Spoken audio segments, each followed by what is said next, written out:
नमस्कार, बहुत स्वागत है आप सभी का। मैं आपके साथ अस्मिता दुबे। शुरुआत करेंगे एमपीसीजी प्राइम की। सेना प्रमुख जनरल उपेंद्र द्विवेदी को जगत गुरु राम भद्राचार्य ने गुरु मंत्र दिया और गुरु मंत्र देने के बाद गुरु दक्षिणा की मांग की। राम भद्राचार्य ने सेना प्रमुख उपेंद्र द्विवेदी से गुरु दक्षिणा में पीओके मांगा और सेना प्रमुख ने भी उन्हें गुरु दक्षिणा देने का वादा किया है। ये रिपोर्ट देखिए। मैंने भी उनसे पीओके की दक्षिणा मांगी कि पाक अधिकृत में हमें मिलना चाहिए। उन्होंने कहा निश्चित मिलेगी आपको दक्षिणा। सेना प्रमुख जनरल उपेंद्र द्विवेदी बुधवार को पत्नी के साथ चित्रकूट स्थित तुलसी पीठ पहुंचे थे। यहीं पर जगत गुरु राम भद्राचार्य से सेना प्रमुख जनरल द्विवेदी ने गुरु मंत्र लिया। गुरु मंत्र के बाद गुरु दक्षिणा की बारी आई। जगत गुरु राम भद्राचार्य ने सेना प्रमुख जनरल उपेंद्र द्विवेदी से गुरु दक्षिणा में वो मांगा जिसकी मांग देश का बच्चा बच्चा कर रहा है। पीओके, पाक अधिकृत कश्मीर। बहुत अच्छी हुई। उन्होंने मुझसे उसी मंत्र की दीक्षा ली जो मंत्र सीता जी ने हनुमान जी को लंका के विजय के लिए दिया था। मैंने भी उनसे पीओके की दक्षिणा मांगी कि पाक अधिकृत में हमें मिलना चाहिए। उन्होंने कहा निश्चित मिलेगी आपको दक्षिणा। और सब बहुत आनंद आया। देश बच्चों से मिले, विकलांग दिव्यांग बच्चों से मिले, आश्रम के प्रत्येक व्यक्ति मिले हो, और विजयी सेना प्रमुख का सम्मान करने में मुझे भी बहुत बड़ी गौरव की अनुभूति हुई। जगत गुरु राम भद्राचार्य ने बताया कि उन्होंने सेना प्रमुख को गुरु मंत्र दिया जो माता सीता ने हनुमान को दिया था। उसी के बाद हनुमान ने लंका में तांडव मचाया था। बकौल राम भद्राचार्य सेना प्रमुख ने उन्हें कहा है कि उन्हें गुरु दक्षिणा निश्चित मिलेगी। मैंने भी उनसे पीओके की दक्षिणा मांगी कि पाक अधिकृत में हमें मिलना चाहिए। उन्होंने कहा निश्चित मिलेगी आपको दक्षिणा। हमारे देश में गुरु परंपरा को सबसे ऊपर माना गया है। गुरु मंत्र के बाद गुरु दक्षिणा में जो भी मांगा जाता है वो दिया जाता है। इसीलिए गुरु दक्षिणा के लिए एकलव्य ने अपना अंगूठा तक दान में दे दिया था। जनरल उपेंद्र द्विवेदी का गुरु दक्षिणा देने का ये वादा देश के हर शख्स की उम्मीदों से जुड़ा है।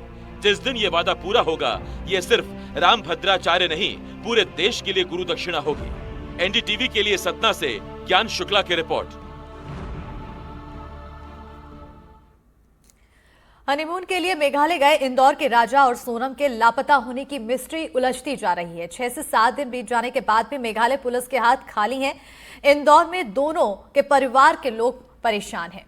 घर में पूजा पाठ का दौर जारी है। हर कोई सिर्फ यही दुआ कर रहा है कि दोनों सकुशल वापस आ जाएं।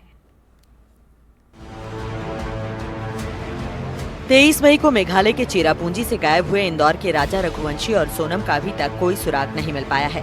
इंदौर में राजा और सोनम के घर दिन रात पूजा पाठ चल रही है। घर का हर शख्स भगवान से सिर्फ यही प्रार्थना कर रहा है कि सोनम और राजा सकुशल वापस लौट आएं। सोचिए इस परिवार पर क्या बीत रही होगी। 11 मई को घर के लाडले राजा की शादी में परिवार के ये लोग खुशियाँ मना रहे थे। आज घर के हर शख्स के माथे पर सिर्फ चिंता की लकीरें हैं। राजा के परिवार के सदस्यों का आरोप है कि वहां मेघालय की पुलिस उस तरह सपोर्ट नहीं कर रही जिस तरह सपोर्ट चाहिए। अभी तक कुछ सपोर्ट नहीं हो रहा। लोकल जो उनकी पुलिस है उसका कुछ सपोर्ट, मतलब वो एक तो लैंग्वेज का इशू हो रहा है, दूसरा ये कि जो पुलिस है वो पूरा फुल सपोर्ट नहीं कर रही है। अपने इंदौर से हम लोग चाहते हैं कि कम से कम यहाँ से इंदौर से या जो भी मिलिट्री वगैरह इसके लिए फोर्स करें कि वहाँ पे मतलब जो जगह है मिलिट्री पहुँचे, क्योंकि लोकल पुलिस जो होती है वो नहीं कर पा रही है। राजा के परिवार का कहना है कि आखिरी बार 23 मई को उनसे बात हुई थी। तब राजा ने बताया था कि वो पहाड़ी की तरफ जा रहे हैं, शाम को वापस भी लौट आएंगे, लेकिन उसके बाद उनसे कोई कांटेक्ट नहीं हो पाया। उनकी 11 मई को शादी हुई थी। 20 मई को हनीमून के लिए दोनों बच्चे गए थे। यहाँ से है ना वो वहाँ पे गए थे, अपने क्या बोलते हैं, शीलम गए थे। नहीं, पहले तो उनने कामाख्या देवी के दर्शन करे, अच्छे से उनके दर्शन सब हुए। मतलब फिर इसके बाद में है ना वो आगे बढ़े। आगे भी जाके उनने मैंने कॉल करा तो उनसे पूरी सारी बात हुई। आखिरी बात मेरी उनसे 23 तारीख को हुई थी, शुक्रवार के दिन। तब भी बच्चे अच्छे थे, हंस रहे खेल रहे थे, चाय पिया, जूस पी, उनने केले वगैरह खाए हैंगे। इसके बाद बोल रहे थे बस मम्मी हम ऊपर की तरफ जा रहे हैंगे। और मैंने बोला वे वापस कब आओगे? तो बोले बस थोड़ी देर में हम वापस आते हैंगे और परसों के हमारा रिटेन है गया बोले। इसके बाद में मेरा कोई संपर्क नहीं हुआ बच्चों से। राजा और सोनम के परिवार हर संभव कोशिश कर रहे हैं जिसके जरिए उन्हें ढूंढा जा सकता है। इसलिए उनके परिवार ने दोनों की जानकारी देने वालों को 5 लाख रुपए का इनाम देने की भी घोषणा की है। 5 लाख का इनाम घोषित किया गया था हमने, बट अभी तक कुछ रिस्पॉन्स मिल नहीं पा रहा है अपने को वहाँ से भी। अब ऐसा हो रहा है कि वहाँ पे इतनी खतरनाक जगह है कि मतलब जाने में डर रहे हैं। हमारे लोग भी वहाँ पे गए हैं, बड़े भाई वगैरह सब गए हैं वहाँ पे, वो लोग भी वहाँ पे जाने में डर रहे हैं थोड़ा सा। वहाँ पे अपने को पुलिस का सपोर्ट भी इतना खास मिल नहीं पा रहा है। अपन ने थोड़ा सा फोर्स की मांग की थी वहाँ पे, वो भी अभी तक मिल नहीं पाई है वहाँ से। राजा और सोनम के परिवार के साथ ही इंदौर पुलिस भी इस मामले में अपने स्तर पर काम कर रही है। इंदौर पुलिस के अधिकारी मेघालय के पुलिस अधिकारियों के संपर्क सर्चिंग में तेजी लाने की अपील कर रहे हैं। वहाँ की जो पुलिस टीम और जो परिवारजन है, उन्होंने उस पर वीडियो कॉल पे भी बात की है और लगातार वहाँ पुलिस की टीम जो ईस्ट सोहना वहाँ का पुलिस स्टेशन लगता है, वहाँ की टीम लगी हुई है। वहाँ के SDPO साहब जो हैं और वहाँ के जो SP साहब हैं, उनसे भी हमारी टीम ने बात की है और उनके सीनियर ऑफिसर से भी हम लोगों ने बात की है और उनसे हमने ये भी कहा है कि वहाँ अपनी टीम की जो रेस्क्यू पार्टी है उसकी संख्या बढ़ा दें। परिवारजन से लगातार संपर्क में और प्रयास ये भी है कि जो भी वहाँ पे घटनाक्रम हुआ हो या जो भी उनके साथ वो हो, हमारा प्रयास यही है और हमारी कामना भी यही है कि वो सकुशल रिकवर हो जाए और जो भी स्थितियाँ उसको परिवारजन जो उनके 2 भाई वहाँ पे हैं उनके साथ लगातार लोकल पुलिस यानी इंदौर की पुलिस हमारी टच में है और लोकल जो पुलिस है शिलोंग पुलिस, उसके साथ वहाँ पे उनके लिए सर्च किया जा रहा है। वहीं मेघालय के CM कनराड संगमा खुद इस मामले की मॉनिटरिंग कर रहे हैं। My counterpart from Madhya Pradesh, Honorable Chief Minister, has spoken to me. I have received a call from the Home Minister's office, Government of India, and I have been monitoring the situation personally on a daily basis. The SP as well as the entire administration, the police force has been on the job 24/7 to find the couple, and not only our administration but entire village and community in that area is also participating in this search for this couple. राजा और सोनम 23 मई से लापता हैं। जैसे जैसे दिन बीत रहे हैं, अनहोनी की आशंका से परिवार के सदस्यों का दिल घबरा रहा है। न सिर्फ राजा और सोनम के परिवार बल्कि हर शख्स बस यही दुआ कर रहा है कि दोनों सकुशल वापस लौट आएं। इंदौर से NDTV के लिए तनुश्री देसाई की रिपोर्ट।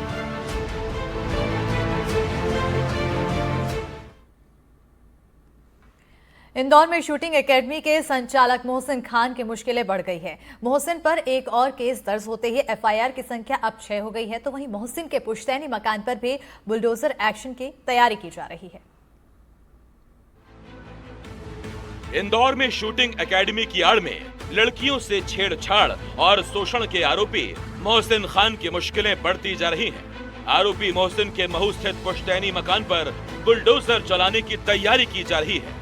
महू नगर परिषद ने प्रजापति नगर स्थित मोहसिन के पुश्तैनी मकान पर नोटिस चस्पा कर दिया है। इस नोटिस में 48 घंटे में घर के दस्तावेज पेश करने की बात कही गई है। इस नोटिस में लिखा है कि घर को नाले की भूमि पर अतिक्रमण कर बनाए जाने की शिकायत मिली है। दूसरी तरफ इंदौर में जिस बिल्डिंग के टॉप फ्लोर पर मोहसिन की एकेडमी चल रही थी, वहां भी नगर निगम ने एक और नोटिस चस्पा किया है। नोटिस में बताया है कि एक शिकायत की जांच में पता चला है कि टॉप फ्लोर पर पेंट हाउस बनाया गया है, जिसकी अनुमति नहीं ली गई। इधर मोहसिन के खिलाफ एक और मामला दर्ज किया गया है। बुधवार को मोहसिन के खिलाफ एक नई FIR दर्ज की गई। ये FIR धोखाधड़ी के केस में की गई। मोहसिन पर अब तक कुल 6 मामले दर्ज हो चुके हैं, जिसमें 4 रेप, छेड़छाड़ के और 2 धोखाधड़ी के हैं। शूटिंग कोच मोहसिन खान के खिलाफ सबसे पहले एक छात्रा ने छेड़छाड़ की शिकायत दर्ज करवाई थी। मोहसिन की गिरफ्तारी और उसके मोबाइल की जांच के बाद इस मामले में चौंकाने वाले खुलासे हुए थे। अब जैसे जैसे मामले की परतें खुलती जा रही हैं, मोहसिन के काले राज उजागर होते जा रहे हैं। NDTV के लिए भोपाल से निहारिका शर्मा और इंदौर से तनुश्री देसाई की रिपोर्ट। जबलपुर हाईकोर्ट ने नाबालिग रेप पीड़िता के गर्भपात की अनुमति मामले में महत्वपूर्ण फैसला सुनाया है। कोर्ट ने पीड़ित के गर्भपात की अनुमति देने से इनकार कर दिया है। डॉक्टर ने गर्भपात से पीड़ित के जान को खतरा बताया था, तो वहीं कोर्ट का यह फैसला महिलाओं के व्यक्तिगत निर्णय, शारीरिक स्वायत्तता और गरिमा के संवैधानिक अधिकारों की पुष्टि करता है। रिपोर्ट देखिए।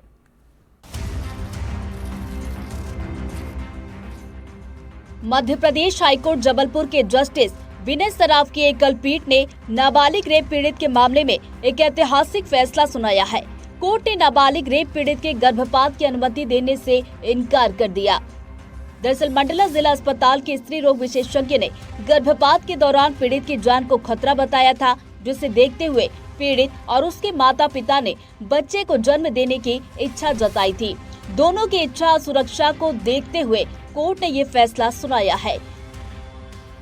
हालांकि कोर्ट ने सरकार को बच्चे की परवरिश का खर्च उठाने के निर्देश दिए हैं, जिसमें पीड़ित को विशेषज्ञ डॉक्टरों की निगरानी में चिकित्सा सुविधा दी जाएगी। डिलीवरी का पूरा खर्च राज्य सरकार देगी। डिलीवरी के बाद भी सभी जरूरी चिकित्सा सुविधाएं भी मिलेगी। राज्य सरकार बच्चे की देखभाल करेगी। बच्चे को 12वीं तक मुफ्त शिक्षा भी मिलेगी। वयस्क होने तक उसे सभी चिकित्सा सुविधाएं निःशुल्क मिलेगी। पीड़ित और बच्चे की पहचान सार्वजनिक न की जाए। सरकार ऐसे मामलों के लिए नीति बनाएगी। इतना ही नहीं, हाईकोर्ट ने सुप्रीम कोर्ट के निर्णयों का हवाला देते हुए ये भी स्पष्ट किया है कि ऐसी स्थिति में गर्भपात की अनुमति केवल तभी दी जा सकती है जब पीड़ित खुद या उसके परिजन इसकी मांग करे और ये पूरी तरह से सुरक्षित हो। सराफ साहब ने उसको आदेश किया है कि उस बच्ची का जो ये गर्भवती माँ है उसकी देखरेख की जिम्मेदारी शासन की होगी। उस बच्ची की delivery, after delivery, post delivery सारा कुछ जिम्मेदारी सरकार की होगी। जब बच्चा पैदा हो जाएगा तो उसको 12वीं तक की शिक्षा सरकार की जिम्मेदारी होगी। उसके बाद भी उसका जो जब तक वो मेजॉरिटी वयस्क नहीं हो जाती तब तक उसको जो मेडिकल हेल्थ है उसकी भी जिम्मेदारी सरकार की होगी।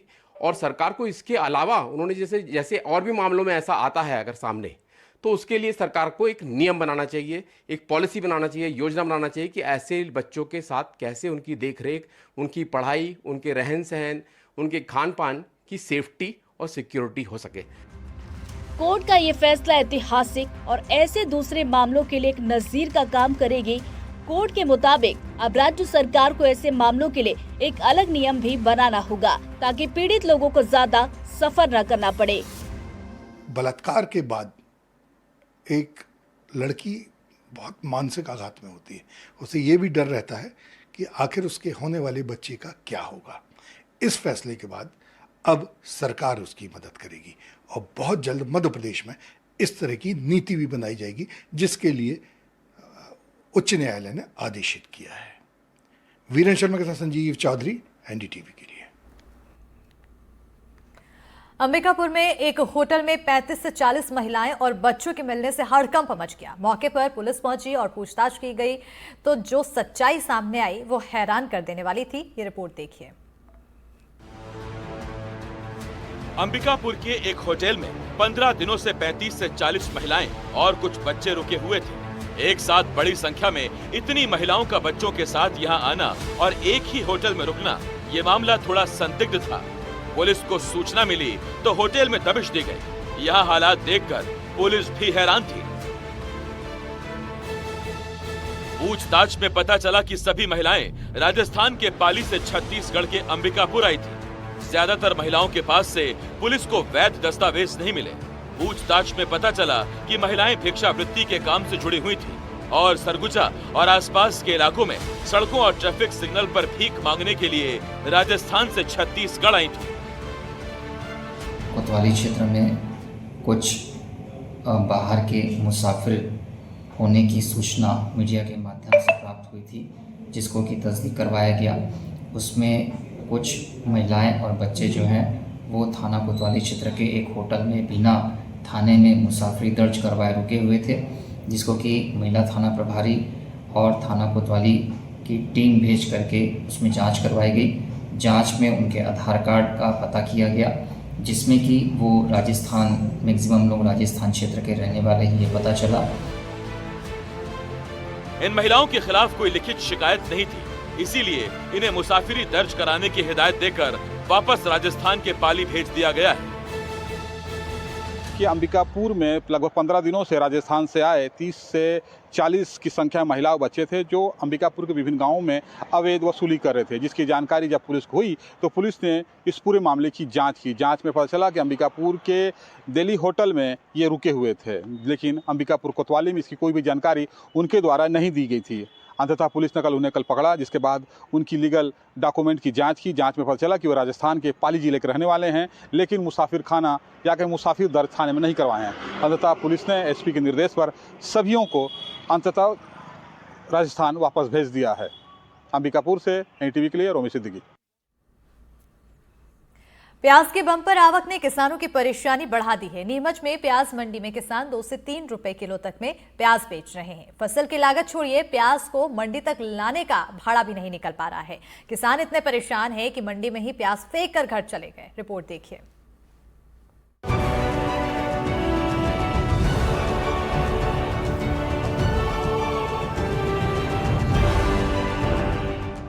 प्याज ने किसानों के आंसू निकाल दिए हैं। प्याज के गिरते दामों से मध्य प्रदेश के किसान परेशान हैं। नीमच में मध्य प्रदेश की सबसे बड़ी प्याज मंडी है। यहाँ प्याज 2 से 3 रुपए किलो तक नीलाम हो रहा है। मौसम की मार और प्याज की बम्पर आवक किसानों पर भारी पड़ रही है। किसानों के लिए लागत निकालना भी मुश्किल हो रहा है। आलम यह है कि कई किसान मंडी में प्याज फेंक कर जाने को मजबूर हैं, क्योंकि उन्हें खेत से मंडी तक लाने का भाड़ा भी नहीं मिल पा रहा।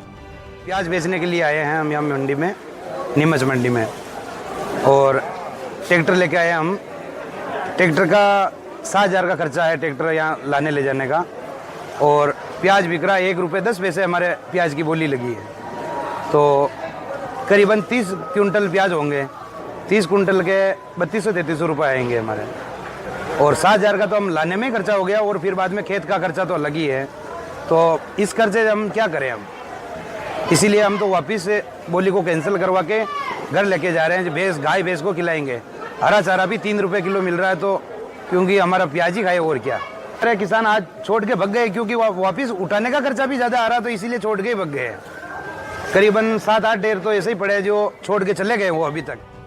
जो किसान प्याज मंडी में लेकर आ गए हैं, उनके लिए प्याज वापस ले जाना और महंगा सौदा साबित होगा। इसीलिए किसान जो भाव मिल रहा है उसी में प्याज बेचने को मजबूर है।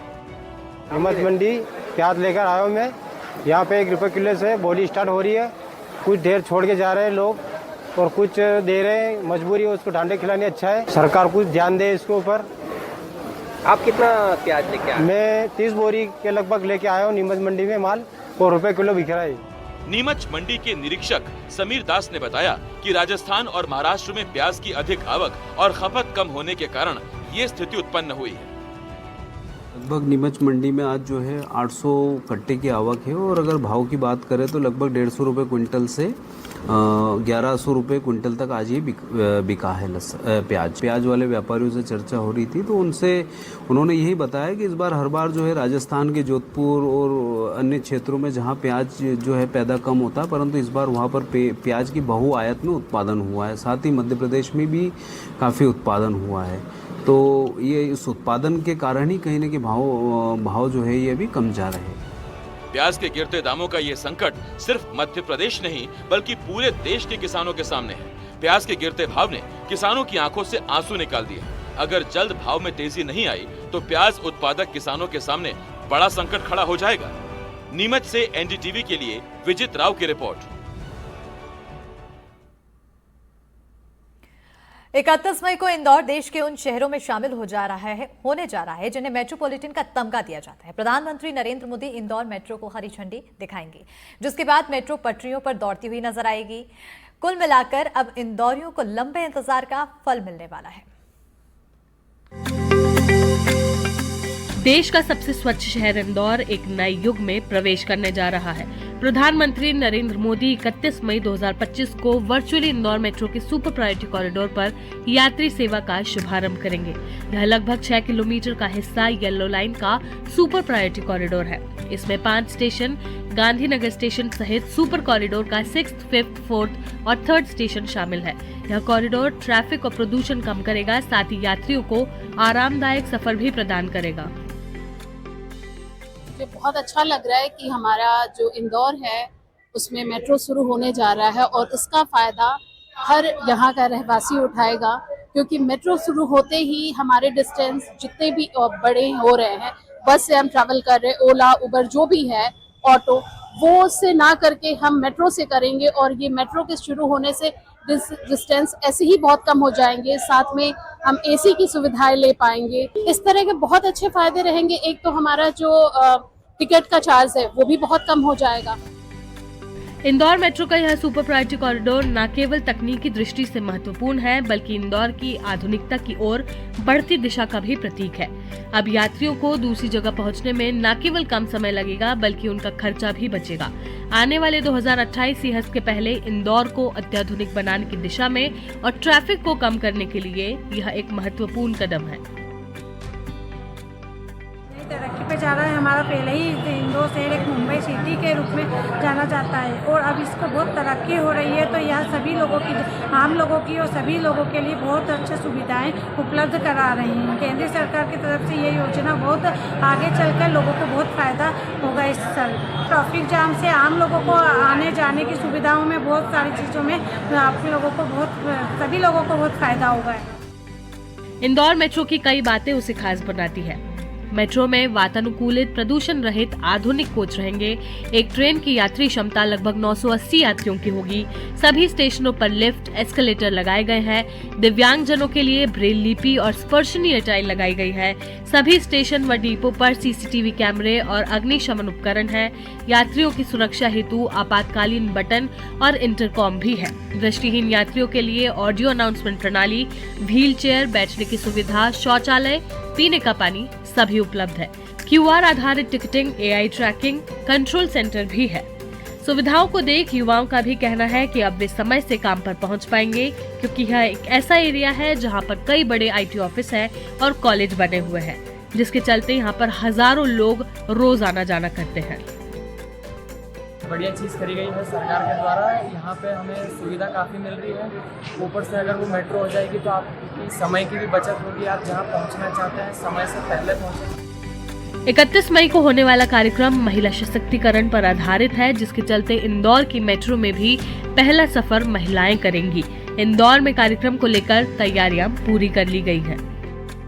31 तारीख को माननीय प्रधानमंत्री जी के द्वारा माननीय मुख्यमंत्री जी की उपस्थिति में भोपाल से वर्चुअली हरी झंडी दिखाकर इंदौर मेट्रो का शुभारंभ किया जाएगा। ये महिला केंद्रित कार्यक्रम है भोपाल का, इसीलिए महिलाओं को ही इसमें भागीदार बनाया जाएगा और मेट्रो के अंदर भी लगभग 150 की संख्या में जो पैसेंजर्स हैं वो महिलाएं रहेंगी। जनवरी से जो रेडिसन तक का हमारा पूरा रूट है, यहाँ से सुपर कॉरिडोर से रेडिसन तक का, वो पूरा ऑपरेशनल हो जाएगा, तो निश्चित रूप से शहर को बहुत अधिक फायदा इससे होगा।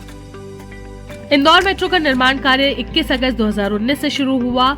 अक्टूबर 2023 को इंदौर मेट्रो लाइन का ट्रायल रन सफलतापूर्वक हुआ, जिसके बाद से सभी इंदौरियों को मेट्रो के शुरू होने का इंतजार था, जो अब खत्म होने जा रहा है। भोपाल से निहारिका शर्मा और तनुश्री देसाई के साथ कैमरामैन रिजवान खान की रिपोर्ट। MP का बालाघाट आज भी नक्सल प्रभावित जिला है। जिले के कई इलाकों में आज भी सड़क नहीं बन पाई है। ऐसे में लोगों को पहाड़ के कच्चे रास्ते से ही मुख्य शहर की ओर आना पड़ता है। दरअसल बालाघाट का लांजी शहर करीब 24 से ज्यादा गांवों के लिए जरूरी शहर है। ऐसे में वहां पर बच्चे पढ़ने के लिए, बीमार इलाज करवाने के लिए और स्थानीय हाट बाजार के लिए भी उसी रास्ते का इस्तेमाल करते हैं। ये सड़क डाबरी से सीधा लांजी मार्ग जुड़ा हुआ है, मेन रोड है। इसमें मतलब ये अनुसूचित क्षेत्र है, आदिवासी क्षेत्र है, जो पेशा कट में लागू है यहाँ पे। तो ये क्षेत्र में कम से कम 4 पंचायत के लोग मतलब आवागमन कर रहे हैं जाने के लिए। हाँ, खराब है जी, बरसात में तो जा नहीं सकते, वैसे ही रास्ता बंद हो जाता है। हाँ, बंद हो जाता है रास्ता। अभी कैसे जा रहे हैं? अभी तो थोड़े थोड़े वैसे ठीक है। डर नहीं लगता आपको इस रास्ते? नहीं लगता जी। बारिश पानी में कैसे करते हो? बारिश पानी में भी जाना पड़ता है वैसे। गाड़ी चल जाती है? हाँ, चल जाती है। दिक्कत नहीं होती? दिक्कत तो होता है जी, पर क्या करेंगे, अब जाना पड़ता है। अब सामान विमान खत्म होता तो लांजी पर डिपेंड है क्या सामान बाजार? हाँ भैया, यहाँ पे कभी कभी एम्बुलेंस आती है तो 1 घंटा 2 घंटा लेट आती है। महिला क्या परेशान हो जाती है, इसी वजह से हमको तो रोड की कंडीशन खराब हो रही है। बरसात में अभी तो बहुत कम रहेगी, अभी गाड़ी आने जाना बंद हो जाएंगी बड़े लांजी तरफ, लांजी जाने के लिए। हम सीधा सनगुड्डा से लेकर इधर ही जाते हैं भैया। ज्यादा कौन सा आप लेन देन कहाँ कौन से इससे करते? साप्ताहिक बाजार जाना है। साप्ताहिक बाजार तो ये अपना डाबरी पड़ रही है, डाबरी से कभी कभी अपन रोड अच्छा रहेगी तो लांजी जाते हैं, पास में पड़ जाते हैं लांजी, तो हमको आने जाने में दिक्कत है, रोड खराब हो जाती तो हम सीधा डाबरी बाजार करते थे। और इसी के साथ इस बुलेटिन में फिलहाल इतना ही। खबरों के लिए देखते रहिए एनडीटीवी मध्य प्रदेश छत्तीसगढ़। नमस्कार।